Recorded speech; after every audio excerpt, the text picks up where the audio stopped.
माने जोहोलावजोफोर बिरफोर दंमोन बर'फोरनिया गासिबो थैनानै थांजोब्बाय। मानि जुनै गोबां रायजो राजाफ्रा प्रमद बर' सारखौ फोथायदोंमोन। नोंगौ रायजोफोर बिटिसि इलेक्सनाथ' खाथि नालाय थ' थागोन ना थाला मिथिबाय। आरो थायोबा मारै थागोन आरो थायाबा मारैनि थाला। जोंनि बुंनाय रावाल' सोलिगोन रायजोफोर, नोंथांमोननि बुंनाय रावाल', नोंथांनि बुंनाय रावाल' सोलिगोन। बिटिआरनि सासना साबसिन ना बिटिसिनि सासना साबसिनमोन? हेलौ रायजोफोर, बयखौबो खुलुमहरनाय थाबाय आंनि रेंहा बड' चेनेलनिफ्राय। नै आरो दिनैबो फिन आरो खनसेबाव बयखौबो माने गोथार गोसोजों आंनि रेंहा बड' चेनेलनिफ्राय खुलुमनाय आरो सिबिनायखौ नोंथांमोननिसिम बावहरनाय थाबाय। सल' रायजोफोर, आङो दिनैबो नोंथांमोननि थाखाय गोदान मोनसे ब्लग लानानै फैदों। नोंथांमोनहा भिडिअखौ जोबजासे नायलांगोन होननानै आं गोबांथार आसा खालामदों। लोगोसे नोंथांमोनहा भिडिअआव हाबबायब्ला अन्नानै भिडिअनिफ्राय दा ओंखारथ'। भिडिअनि सिङावहाय गोबां माने धामाका बाथ्रा बुंनाय दङ। नोंथांमोनहा भिडिअखौ जोबजासे नायब्लासो मोनथिगोन। लोगोसे आंनि चेनेलाव जुदि सोरबाफोर गोदान हाबदोंब्ला अन्नानै चेनेलखौ नायना ओरैनो दागारलां, साबस्क्राइब खालामना हो। लोगोसे बेल आइकनखौ प्रेस खालामनानै अलाव होनानै लादो, जेन' सानफ्रोमबो आंनि भिडिअ हगारनाया नोंथांनाव आपडेट जानाय बायदि आरो नोंथाङा दैलि माने आंनि भिडिअखौ नुनाय बायदि। थ' सल' रायजोफोर, आं गोबाव खालामलिया, भिडिअआव थांनोसै। माने ओरैबायदि गावफ्रुलाजोबदों थेरबेथे टावारफ्रानो। जुनैनो नेटबो नाङा, कारेन्टबो गैया, टावारबो गैया जानानै दं। ओमफ्राय भिडिअ हगारनाया माने लेट जादों आरो ना रायजोफोर, अन्नानै प्लिज क्षमा खालाम। थ' रायजोफोर, मेन बाथ्रायानो जाहैबाय 2025आव जोंना बिटिसि इलेक्सना फैगासिनो दङ। मा जागोन पाब्लिकनि अबस्था, जोंनि बर' हारिनि दैदेनगिरिफोरनि अबस्था, जोंनि राजनितिक लिडारफोरनि अबस्था, जोंनि पलिटिकेल पार्टिनि दैदेनगिरिफोरनि अबस्थायालाय। हेल' रायजोफोर, जानो हागौ नोंथांनि साननायाबो माने साक्सेस जागोन आरो आंनि साननायाबो साक्सेस जागोन। थ' बे बाथ्राखौनो लानानै फंनैसो नोंथांमोनजों डिसकास खालामनो होनना ओंखारबोनाय जाहैबाय रायजोफोर। थ' रायजोफोर, 2025आव बिटिसि इलेक्सनाथ' जोंना फैगौ नै जे मास मोननैसो थांबानो ओरैबादि माने दै बोहैनाय बायदि धामाका भटनि माबा जानोसैलाय जोंना, एकदम दावराव दावसि जाथारनोसैलाय आरो ना। दाबोथ' नोङो सिं जागासिनोआनो दङ। सोर बोरै नोङो राजनितिकनि मानसिफ्रा गोबां माने गोदै बाथ्राफोरखौ नोंजों आंजों रायलायलायगासिनो दं ना। थ' बेनो मोनसे पाब्लिकखौ बरायनाय बाथ्रा रायजोफोर, नोंथांमोनहा अलरेडि मिथिखागौ। नोंगौ रायजोफोर, बिटिसि इलेक्सनाथ' खाथि नालाय थ' थागोन ना थाला मिथिबाय। आरो थायोबा मारै थागोन आरो थायाबा मारैनि थाला। नोंथांमोनहा बेखौ अलरेडि मिथिखागौ। हिसाब खालामनो गोरोंखा, आइडिया हमनो, सन्देह खालामनो, सालिजारि खालामनो गोरोंजोबखा नोंथांमोनहा। थिग आंबो बे रोखोमनो डाउट खालामदों, नोंथांमोनहा जेरैबायदि डाउट खालामदों जे फैबाय थानाय इलेक्सनाव जोंनि बे बर'नि राजनितिक मोननै दला नामानो थागोन ना थाला, गोमोरलांजोबसिगोन नामा सन्देह खालामदों ने। थ' रायजोफोर, राजनितिक मोननैबो दलखौ जुदि बासायनानै लाखिनांगौब्ला बे सोरबा लिडारफोरनि, सोरबा हाग्रामानि, सोरबा प्रमद बर' सारनि बे दायथ' नङा। बे नोंनि दायथ', बे आंनि दायथ', गासै बर' जाथिनि दायथ', गासै बर' बिमा बिफानि दायथ', गासै जोंनि बिटिसिआव जेसेबांनाखि थागिरि सुबुंफोर दं बिसोरनि दायथ'। आरो नोंथांमोनहानो डिसकास खालामगोन, नोंथांमोनहानो सालिजारि खालामगोन आरो नोंथांमोनहानो सायख'गोन, नोंथांमोनहानो गोजौ लेभेलाव दैथायहरगोन जे अबे राजनितिक दलखौ माने दैथायहरनांगौ बे गासै रायजो राजाफोरनि आखायाव। थ' आंनिफ्राय बुंनांगौ बाथ्राया बेल' रायजोफोर। थ' बिटिसि इलेक्सना जोंना फैनो थांगासिनो दं। दिनै 5 बोसोर रानिं थांबाय। 5 बोसोर रानिंआव नोंथांमोनहा मा मोनखो? मेन बाथ्राया बेनो, नोंथांमोनहा मा मोनखो? ना नोंथाङा मोजां हिसाबै मावनानैनो मोनजाखो, ना नोंथाङा बै समावहाय खुद्रिबाय थानायनि, खुद्रिनायनि, खानाय लान्था हजानायनि, अबेबा लामायाव जिउ गारनायनि, अबेबा लामायाव सोरजोंबा बुजानायनि, आरो अबेबा लामायाव सोरजोंबा माबा मोनसे बुंजानायनि बा सोरजोंबा माबा मोनसे काउन्टार होजानायनि सायाव बे बुस्थुखौ लाजोबनानै नोंथाङा सहायबोदोंमोन आरो नोंथाङा दिनै मा मोनखो? नोंथाङा बेखौबो सालिजारि खालाम। नोंथाङा मा मोनखो होननाय आंनि मिनिङा बे नङा, आंनि बुंनो साननाया बे नङा जे नोंथाङा माबा मोनसे प्रफिट मोनदों ना मोनाखै। आंनि बुंनो साननाया बे नङा रायजोफोर। मा नोंथाङा सान्थि मोनबाय? नोंथाङा गोजोनै थानो हाबाय आरो नोंथाङा सान्थि हिसाबै गासै जे बिटिसिनि मानसिफोरखौ बिटिसिनि बर' बिमाफोरखौ गासैखौबो सान्थियै दोननो हाबाय नामा? रायजोफोर आंनि सोंथिया बेसो। राजा लामायाव ओंखारदोंमोन, दिनै आंल' ओंखाराखै, नोंथांमोनहाबो ओंखारदों, बयबो बर' हिसाबै बयबो ओंखारदों। दिनै न'खराव गासैबो न'खर हिसाबै ओंखाराखैब्लाबो न'खराव सासेब्लाबो दिनै राजा लामायाव ओंखारदोंमोन बै समावहाय। आरो माबा मोनसे मेल मिथिङाव बयबो ओंखारदोंमोन। सोरबा फैसा 50 थाखा हराखैब्लाबो 30 थाखा हरदोंमोन, सेरनै माइरं हराखैब्लाबो सेरसे हरदोंमोन। हेफाजाबखौ थाखा फैसाजों नङाब्लाबो आथिं आखाइजों गोसोजों हेफाजाब होनानै जुक्तियाव थाबोदोंमोन। नाथाय दिनैनि दिनावहाय जोंना बुंनो ओंखारनाय बाथ्राया बेसो, बोसोरबा रानिं कमप्लिट बोसोरब्रैयाथ' थांखाबाय अलरेडि, दिनै बोसोरबायाबो नोंना खावसे बारलांबाय। नाथाय नैबे 4-5 मासाव 6 माससो टाइमाव मा मावनो हानो ने? मा मावनो हानो? जोंनि बिटिआर एकट गोदाननि सरकारा मा मावनो हानो रायजोफोर? बेसो दा। दिनै मोनसे अन्थाइ खाम्फा गायसननायावनो जुदि 4 बोसोर रानिंआ ओरैनो बारग'लाङोब्ला, 4 बोसोर रानिंआ ओरैनो बारग'लाङोबा, बै समाव राजा लामा गाथेनायाव सोरबा 60 इयार्सनि मानसि दं, सोरबा 35 इयार्सनि मानसि दं, सोरबा 35 इयार्सनि मानसि दं। हयथ' नोंगौ सोरबा बै राजा लामायाव बै समावहाय ओंखारनाय मानसिफ्रा बिटिआर एकट जाखांनायनि उनावहाय अबस्थाया मा जादों, सोरबा बेखौबो नुलाङाखिसै जानो हागौ। रायजोफोर, बे अन्थाइ खाम्फा गायसननायाव, मोनसे अन्थाइ खाम्फा गायसननायाव जुदि 4 बोसोरा रानिं जालाङोब्ला, अब्ला नोंथाङा उननि अबस्थाखौ नुगोन ना नुवा? नोंथाङा बेखौबो सालिजारि खालाम। बेखौबो सालिजारि खालाम रायजोफोर। दा आंनि बुंनो साननाय बाथ्राया बेनो, दा 4 बोसोर दिनैनि समाव बारलांबाय ना, एनडिएफबिनि बबेबा मोनसे दफाया फाइनाल हिसाबै कमप्लिट जाखो, ना सोरबा जेलाव थानाय मानसिफ्रा गखो, एक्स एनडिएफबिफ्रा गखो, ना सोरबा एक्स एनडिएफबिया गावसिनि मोननांगौखौनो मोनखो, ना सोरबा मुंख्लं न'खरा गावसिनि मोननांगौखौ मोनखो? नोंथांमोनहाथ' मिथिखागौ ने रायजोफोर? ना सोर मुंख्लं न'खरा दिनैहाय गावसिनि एक्स ग्रेसिया मोननांगौखौ मोनजोबखो? दिनै सोरबा एक्स ग्रेसिया मोनो होननानै मोनथिनानै नेयैनो सोरबा बुरैनानै सोरनिबा बिमा बिफाया, फिसाया थैजासे थैजानानै सोरनिबा बिमा बिफाया थैनानै थांबावबाय। माहाय एक्स ग्रेसिया, माहाय 4 लाख, माहाय 3 लाख, माहाय मा? ना माहाय बिटिआर गोदान एकटआव माहाय थासारिया गोजोन दं? रायजोफोर, बेनो बाथ्राया। जोङो माबा मोनसे मोननो थाखाय बेफोरबायदि बाथ्राखौ जोङो बुङा, खिन्थु बर' बिमानि मेगनाव माने दुखुनि मोदैया दा गथोंसै। बर' बिमानि बिखाफ्राव बैबारनि होनब्ला नोंथांमोनहा मोनथिखागौ जे बर'नि सायाव बै समावहाय माबायदि अबस्थामोन आरो दा मा अबस्था, आरो दानि अबस्थायाव मा जानो गोनां दं, बेखौ मिथिखागौ।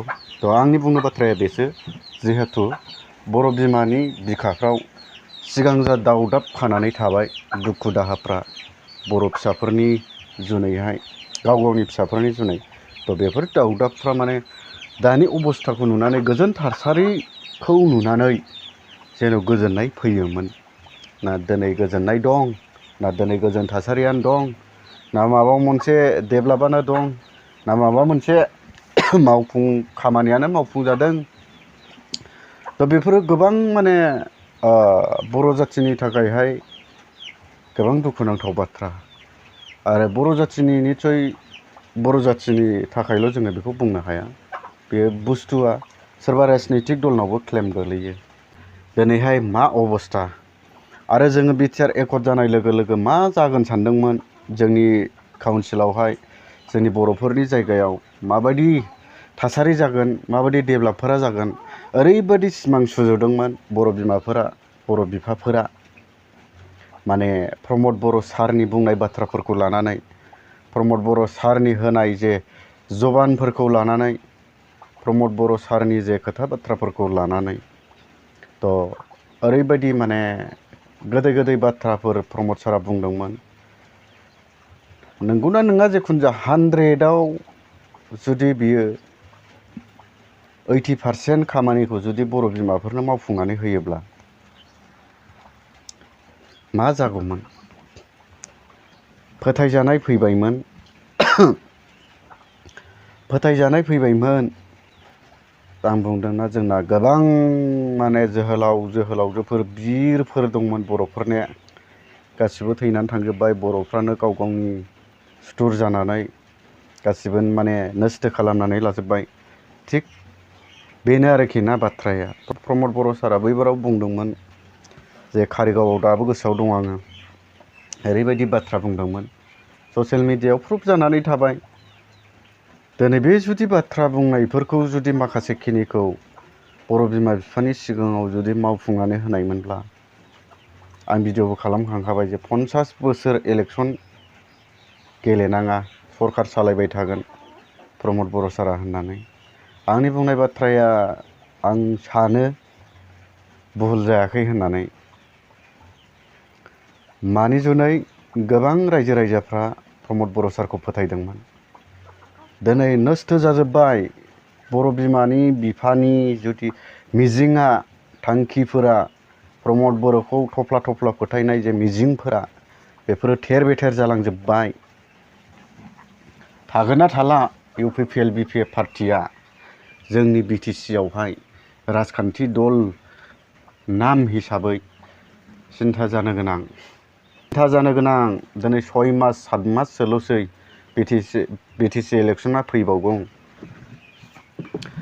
जुदि माबा मोनसे खामानिखौ मावनो थाखाय फिथा हास'नानैनो जुदि बे इलेक्सननिफ्राय बै इलेक्सनखौ मोनहैफिनोब्ला, अबे स्टेटआ, अबे देशआ, अबे मा जायगाया डेभेलप जानांगौलै?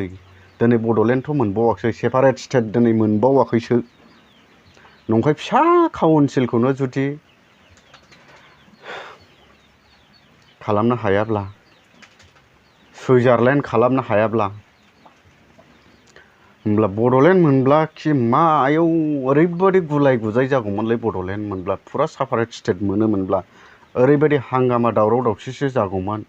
बिनि जानायखौ बै नायनो हाया, बैनि मावनायखौ बै नायनो हाया, बिनि गाननायखौ बै नायनो हाया, बैनि थांनायखौ बै नायनो हाया, बेसो जागौमोन। दिनै बे समावनो बिदि काउन्सिलावनो, जोंनि काउन्सिल फिसायावनो जों बर' जाथिया खावनै खावथाम खावब्रै खावबा 6टा 7टा मोनबैसे राजनैतिक दल, मोनबैसे पार्टि दं, मोनबैसे मा दं, हेन थेन नाना फाटेगार ओरैबायदि। नाथाय रायजोफोर, जोंनि आखायाव पावार दङ। जोङो रायजो हिसाबै जोंनि आखायाव पावार दङ।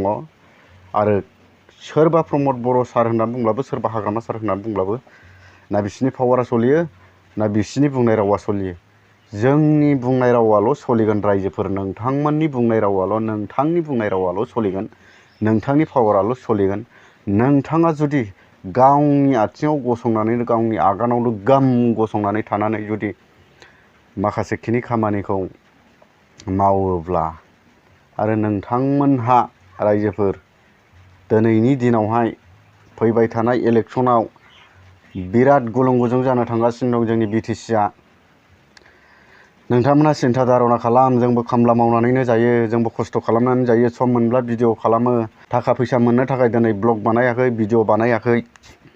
दिनै समाजा गुलाय गुजाय हिसाबै सोरबा रायजोफ्रा सानो, सैथोखौनो सानो, नाथाय बिसोरो बुंनो हाया बाथ्राफोरखौ, गावसिनि बुंनाय बाथ्राफोरखौ फेहेरनानै हरनो हाया, गिदिर गोलावफोरनो खोन्थाहरनो हाया। बे हिसाबै दिनै जोङो चेनेल खुलिदों। समाजाव जोङो गुबुंले नुनायखाय, नुनाय माखासे बाथ्राफोरखौ जोङो बुङो।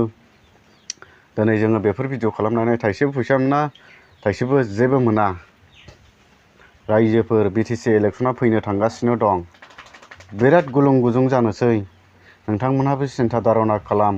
दानि बिटिआरआव मा सलिदों, बिटिआरनि सासना साबसिन ना BTCनि सासना साबसिनमोन, नोंथांमोनहा बेखौबो सिन्था खालामदो रायजोफोर।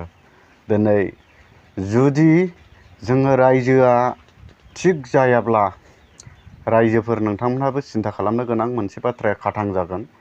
ना UPPL थागोन, ना BPF थागोन जोंनि बर'नि जायगायाव। मोननैबो पार्टिया थानाय नङा। अब्ला सिस्टेमा दिनै नोंथांमोनहा मोनथिखागौ, BTCनि सासनाव मा रोखोम सिस्टेममोन मावनानै दांनानै जानाय गासिबो बिजनेस लाइ लथर खामानि दामानि गासैबो नोंगौ हाग्रामा सारा गासैनोबो अननायखौ होनो हायाखै आरो जोंबो मिथिखागौ सोरबा सरखार सालायदोंबाबो बिसोरलाय सारा पाब्लिकनो फायथ' अननाय होनो हानो थिग जोंनो नाङा खिन्थु जोंनो मानो जास्ट गोजोन थासारि नाम्बार वानाव बेल' आरोखि ना थासारिया गोजोन जानांगौ मावनाय दांनायाव जानाय लोंनायाव गासैबो बर' जाथि हिसाबै दिनै सोरबा जेलावनो सोरबा सिङावनो सोरबा बायह्रायावनो बे बुस्थुआ थानो नाङा आरो बर'नि सायाव सोरनिबा नासयनाय सोरनिबा अयथासारा बे गोमाथारनांगौ आरो ना थ' जोङो बेखौल' लुबैयो जों लुबैयाखि सोरबा सरकारा जोंनो न'आव थानानैनो जोंनो अनसुंथाइ होनांगौ जोंनो सम्पति बारायनानै होनांगौ जों बेफोरखौ खुनुदिन हास्थायनायबो गैया 100% जोङो बिदिखौ लुबैनायबो गैया खिन्थु जाथि हिसाबै सरखार होननानै बुङोबा बर'खौ दैदेनगिरि होननानै बुङोबा बर'नि गांनाय उखैनाय दुखु दाहा खस्थ' गासैयाव हेफाजाब होगिरि गासैयाव सात जारलायाव हेफाजाब होनांगौ बेफोरबायदि दैदेनगिरिखौसो जोङो बर'फ्रा दैदेनगिरि होननानै बुंनानै लागोन आरो अरायसम अरायजुग माने जोङो बेफोरबायदि मानसिखौसो बेफोरबायदिनि रावखौसो जोङो फोथायगोन दिनै सोर दङ प्रमद सारखौथ' जोङो गोबां फोथायदोंमोन नोगोद मोजां मोनदोंमोन बेनि बुंनाय राव बेनि गासैबो माने लेंगुवेजआनो ओरैबायदि इन्टारेस्टमोन माने सासे न'खर माने परिबर्तनाव लाबोजोबनो हागोन डेभेलप हिसाबै जेरैबायदि बिथाङा बुंदोंमोन बिटिआरखौ सुइजारलेण्ड बानायगोन होननानै बेसेबां मोजां नोंथांमोनहा फोथायाब्ला बेसेबां सननि 2000 बेसेबां सननि जिखुनु जा फुराना निउसफोरखौ नायोब्ला प्रमद बर'नि स्पेस होनाय बाथ्राफोरखौ नोंथांमोना खोनासङोब्ला नायोब्ला नुगोन रायजोफोर बे बुस्थुआथ' गोमोरला नालाय जोंनि फिसानि फिसौ जोंनि फिसौनि फिसौ बेफोरो गासिबो नुजोबगोन प्रमद सारा मा बुंदोंमोन थ' थिग नंगौ आङो जोबथारनायाव नैबे बाथ्राखौल' बुंनोसै जुदि प्रमद सारा एनडिबिफोरनि दफाखौ मावफुङोब्ला बर' हारिनि थाखाय लाबोनाय दफाखौ मावफुङोब्ला जेलाव थानाय एक्स एनडिबिफोरनि जे दुखुआव बेयो हेफाजाब होयोब्ला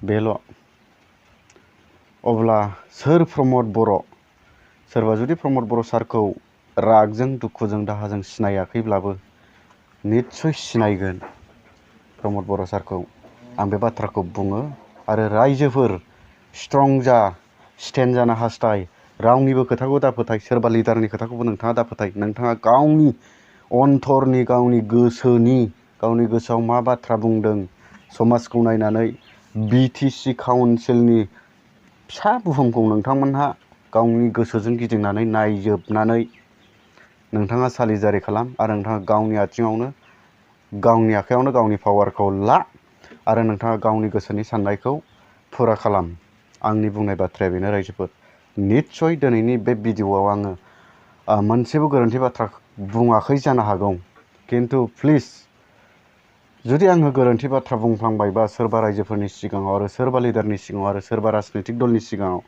नोंथांमोनहा आंखौ अननानै बर'निनो सासे इउटुबार होननानै क्षमा खालामगोन होननानै आं गोबांथार फोथायनाय दं थ' रायजोफोर दिनैनि गुसुं भिडिअ'आ बेनोमोन बाय थेंक इउ